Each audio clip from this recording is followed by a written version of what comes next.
At Puyo Prefecture, a train rumbles along the tracks while inside a cabin. A woman asks a man what weighs on his mind. Resting on the sofa with a drink in hand, he says Jiaqing will return tomorrow, and from his Aunt Yushio's tone while they played cards, he fears the wedding with Xianlan might be called off. The girl drapes herself over him, assuring him not to worry, reminding him that everything has already been arranged and Jiaqing will never make it back alive. He frowns, saying the boy from the He family is gifted and possesses the Crimson Life Lotus, making him far from an easy target, and he fears for Xianlan. She laughs off his concern, calling the boy a nobody, and says that even someone with a supreme treasure is no more than a corpse. He adds that he has heard people from the Huan Kingdom are also after the Crimson Life Lotus and that they have strong forces backing them.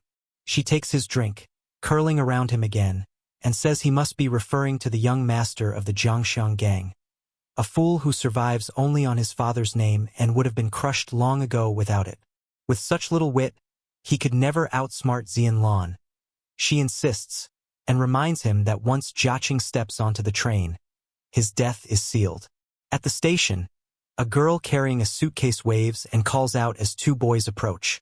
One of them grins, saying his fiancée looks like a beauty straight out of an old calendar poster. His friend, busy eating, scoffs at his old-fashioned taste, asking why he clings to such things. The first boy tosses his stick neatly into a bin, bragging that he never misses within 5 meters. His friend laughs, wondering how after 4 years of friendship he has never picked up the trick. The boy says it's all about keeping a clear head. The girl joins them and remarks that he has been drinking. He admits they went to a barbecue since they will soon part ways. Turning to his friend, he tells him to call once he gets back to the dorm. His friend snorts, asking if he thinks he will get lost. He shakes his head, explaining that he too has drunk a lot and might fall asleep on the train, so he wants a reminder to use the bathroom. The first boy shoves him lightly, saying with Lu Xiaolan around, there is no way she would let that happen. He hugs his fiancée, teasing that she sleeps so soundly she wouldn't wake even if the train derailed. The joke darkens his own mood as his expression hardens while they continue walking together. On the other side, his friend suddenly clutches his head, struck by a warped vision of the train and its surroundings, thinking grimly that his condition is acting up again. The announcement echoes through the station, calling passengers of train 1160 to waiting area 96. He says his goodbyes, and his friend wishes him well. As they part, Lu quietly asks her fiancé why he told Li Bangfong to call. He softens his tone, asking her not to be upset, saying Bangfong has a mental illness and drank too much, and he worries about him traveling alone. She takes his hand, saying Bangfong is a good man, only a little eccentric in a way that unsettles others. He shakes his head, insisting that Bangfong is not crazy. Inside the train, the woman still clings to the man as he mutters that if Jiaqing dies without the Crimson Life Lotus he lost to the Huan Kingdom, it would all be meaningless. She glances at him and says Xiaolan has already discovered that Jiaqing has a friend named Li Benfeng who knows the Lotus's location. And once Jiaqing is killed, Xiaolan will hunt him down and retrieve it. The man leans back, repeating the name Li Benfeng with faint curiosity, but the woman quickly tells him not to bother remembering it, because once Xiaolan gets the truth out of him, that boy will vanish from this world. At Yuezhou University's Dorm 6, Li stands between the buildings and mutters that according to the rules, lights out is at 11, yet it isn't even 9 and the old manager has already switched them off. He scoffs, saying the man must be desperate to save the school's electricity. As he heads toward his dorm, he talks to himself, admitting that everyone else has left, leaving only him, a man with a history of mental illness who cannot secure work. He thinks how even Jiaqing is jobless, but at least he can hide at home, while he himself has nowhere to go, not even the orphanage. His head begins to shake again, and distorted visions flood his mind. He sees the people on the train screaming, crying for help, and the pain throbs sharper in his skull, clutching at his temples. He thinks in panic why the image of a train derailing keeps forcing its way into his mind. Li decides to call Jiaqing to remind him to use the bathroom and barks into the phone that he should wake and go, getting only a sleepy, confused reply that makes him repeat the reminder. When he hangs up, he notices someone sprawled in his bed and moves to rouse the stranger, demanding who he is and ordering him to get up. But as he touches the sleeper, a wave of warped images hits him, and the face that comes into focus is the same friend he just called. Yet his skin is veined dark and his breath is shallow, which makes Lee freeze in a panic. He calls again and the line is dead, and when slaps and shouted urgings fail to wake him, a message pings through begging for help, the words matching the joking line about the girl who sleeps through anything, and Lee reels, certain the boy before him could not have sent that plea, wondering if another version of his friend is calling from somewhere else and what nightmare is folding over reality. Inside the hospital, Haisheng, Jiaqing's third uncle, steps in and asks Lee if his nephew has woken yet. Lee shakes his head and asks whether his parents have arrived, but the uncle sighs that when the accident happened he expected his brother and sister-in-law to rush over, only to realize neither of them is dependable. He adds that Jiaqing is fortunate to have a loyal friend like him and offers a bag as a token of thanks, though Lee quickly refuses, insisting the money should go directly to Jiaqing, who needs it most. The uncle places a hand on his shoulder, telling him he has stayed awake for 2 days already and should get some rest. Lee agrees with a yawn, and as he heads out, he types a message to Jiaqing demanding to know who has been sending him texts, suspecting a prank. The reply comes back claiming to be Jiaqing himself, which makes Lee fume, calling it shameless and deciding to report it. Before he can, a man appears ahead, flashing a badge and asking if he is Lee Benfeng. The officer introduces himself as Chun, telling him not to be nervous and that he only needs a few questions answered, then shows CCTV footage of Lee carrying Jiaqing to the hospital. Lee confirms it was him, explaining that he had taken Jiaqing and his fiancée Lu Xiaolan to the train station, then returned to his dorm by subway, only to find his friend unconscious on his bed. He wonders how that is possible since the trip from the station to the dorm takes at least 2 hours. Chun narrows his eyes and asks whether they had any conflict, mentioning that Lee has a history of mental illness. Lee snaps back that he is not crazy and asks if Chun is accusing him of hurting Jiaqing, insisting that Xiaolan was with him on the train and can prove it. Inwardly, Lee mutters that only a doctor can judge his condition, but what happened to Jiaqing feels more like sorcery than reality. Chun presses further, pointing out that if both boarded the train, why did Jiaqing end up back in Lee's dorm? Lee shakes his head, saying he doesn't know and that Chun should be asking Xiaolan, since she was with him the entire time. When Chun asks which train it was, Lee snaps that he has no idea. Then Lee suddenly recalls the station announcement, Train 1160, that was the one they boarded. Chun pauses and says that on the night of Jiaqing's incident, Train 1160 derailed and plunged off a cliff, with no survivors found. Lee freezes, realizing the visions he had may have come true, and suspicion stirs in him, wondering if Lu had something to do with it. Chun notices his distant look and leans closer, pressing what he is thinking. Lee reels in shock, debating whether to mention the strange texts he received from Jiaqing, texts that should not exist. He considers telling Chun, since he planned to report it anyway, but the words choke in his throat. How could he explain such things? Chun calmly remarks that someone is trying to reach him and adds that he has already taken much of his time. Shaking hands, Chun warns there is no direct evidence against him, but instructs him to cooperate and remain in Yuezhua during the investigation. Lee leaves the hospital while Chun lingers at a window, still watching him. A girl approaches from behind, addressing him as Captain Chun. She reports that after Jiaqing's incident, Lee Benfeng made 1 call to emergency services, received 2 calls from the school, and otherwise has no call or message records. Chun shakes his head, saying it isn't that there are none, but rather that they cannot be traced. Someone is contacting him and he is hiding it. He asks what else is in the file, and she explains that Lee grew up in an orphanage with no criminal record, but has been investigated multiple times for justifiable self-defense. Reading further, Chun notes the details: 1 fight where Lee took on 3 men, injuring 2, and another where he fought 5, leaving 4 injured, 1 seriously. He whistles, calling the kid impressive and half-crazy. Handing back the tablet, Chun says Lee definitely knows more than he admits. He adds that Lee shows no signs of dark energy fluctuation. He orders that Dong Xiaoning be informed, noting that Jiaqing registered as a journeying practitioner in Puliao Prefecture 3 years ago. As for Deng Pao, still a rookie, he says a single by Yunzi is enough for him to train against, while Dao Tao should be assigned to keep watch on Haixing, who will not be an easy opponent. Li settles into the train and stares at his phone.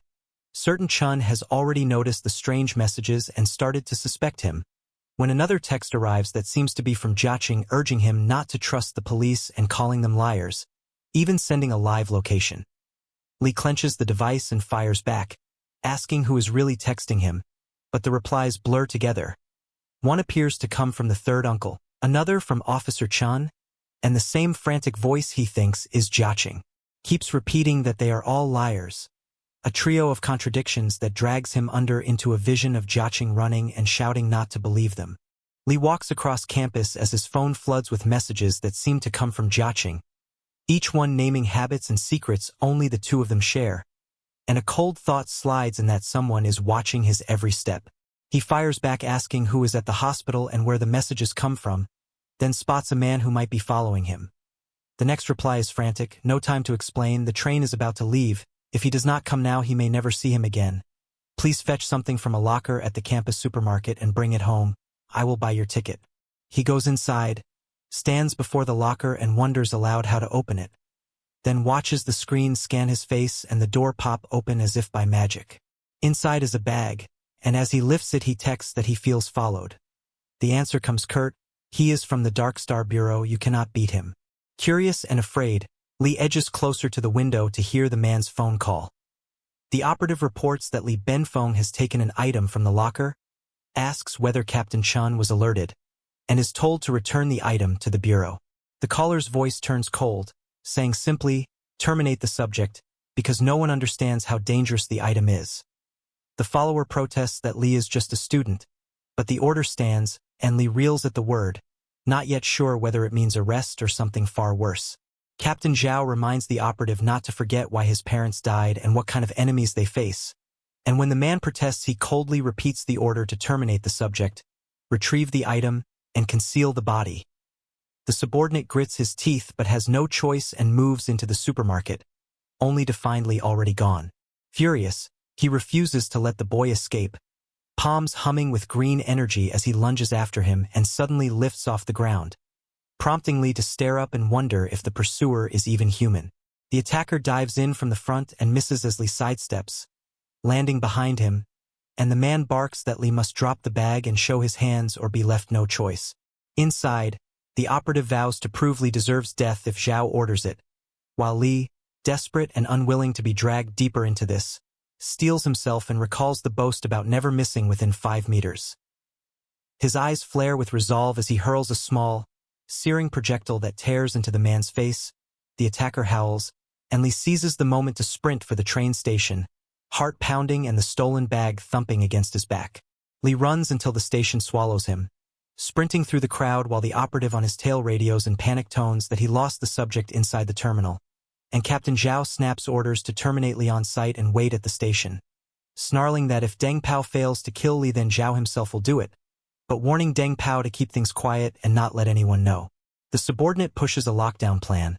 Seal the station, hold the trains, but Zhao jeers that such a spectacle would only prove the man incompetent and tells him to wait for further orders. Clutching a ticket, Li keeps texting Jiaqing, asking if train 1160 really derailed, and Jiaqing fires back that the accident has been cleared and the train is back in service. Then, when Li asks where gate 96 is, replies 3 times in the same steady way, go to waiting hall 2, take the underpass next to the restrooms, until Li finally follows the directions.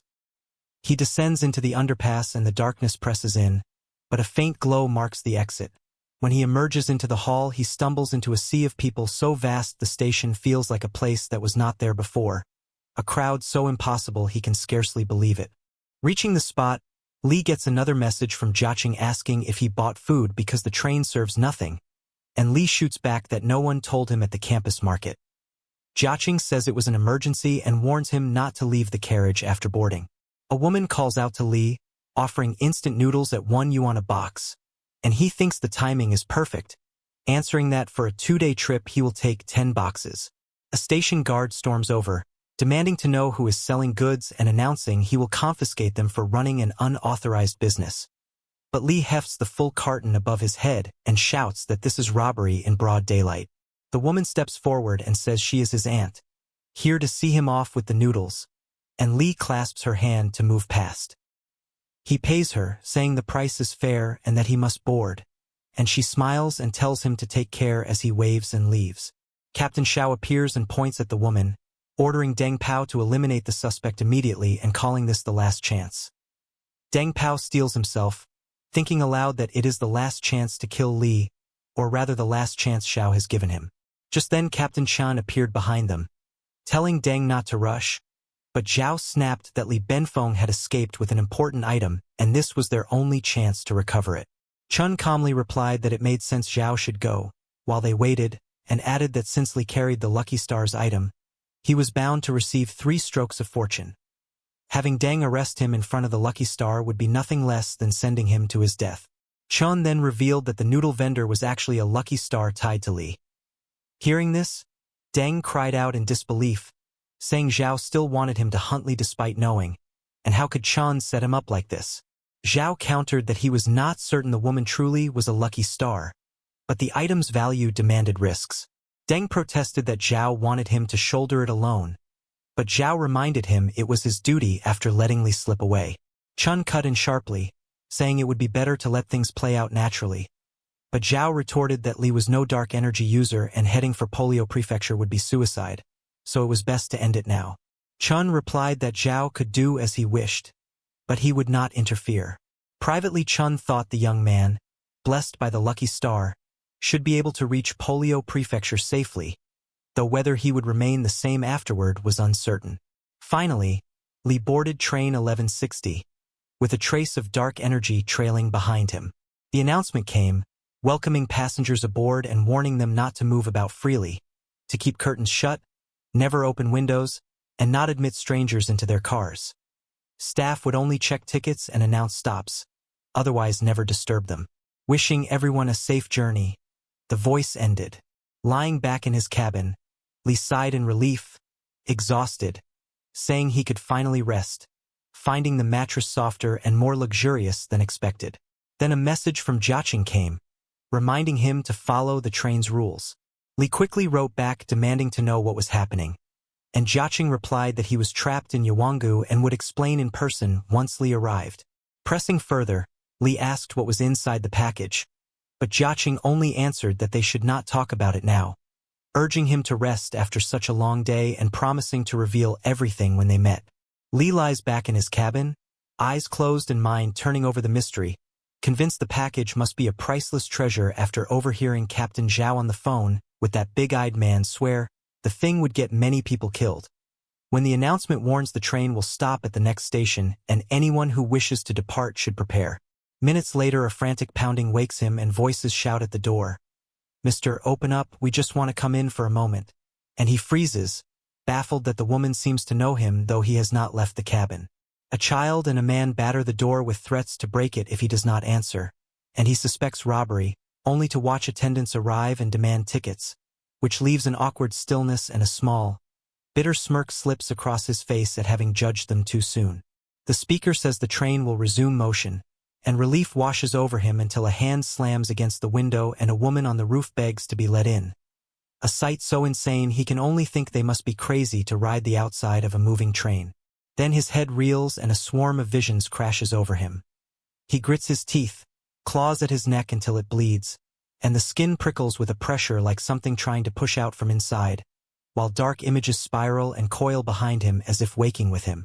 Dark visions pour from Li like smoke, and he clamps his hands over his temples, bewildered by 2 clear, separate voices echoing inside his head and by a grotesque 3-headed figure perched on his shoulder as if the faces sprout from his skin, urging him to let them in at once.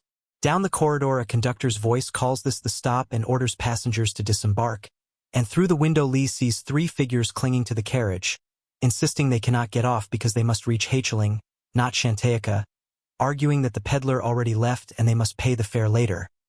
The conductor beats at them with a stick and they finally fall away, released from the train. The announcement warns the train is leaving Shantaeka and tells newly boarded passengers to stop roaming, and Li reels, wondering if the place causes strange transformations and why the train would halt somewhere that spawns such changes, whether it affects everyone or only certain people, and what the urgency about the peddler really means. He searches in a shaking panic for any trace of trains 119 or 1160 and nearly loses his mind when there is nothing online.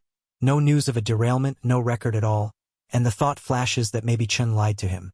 When Hacheling arrives the next day, he dozes in his bunk until a hawker's cry outside. Fresh fried dough twists, soya milk, fried cakes. Drags him awake with a sudden hunger for tea and eggs, but he remembers the announcement forbidding window openings and the old terror flares back, so he decides to eat instant noodles instead. While he slurps, his phone has no signal and his mind drifts to Jiaqing, but he forces himself to finish eating first.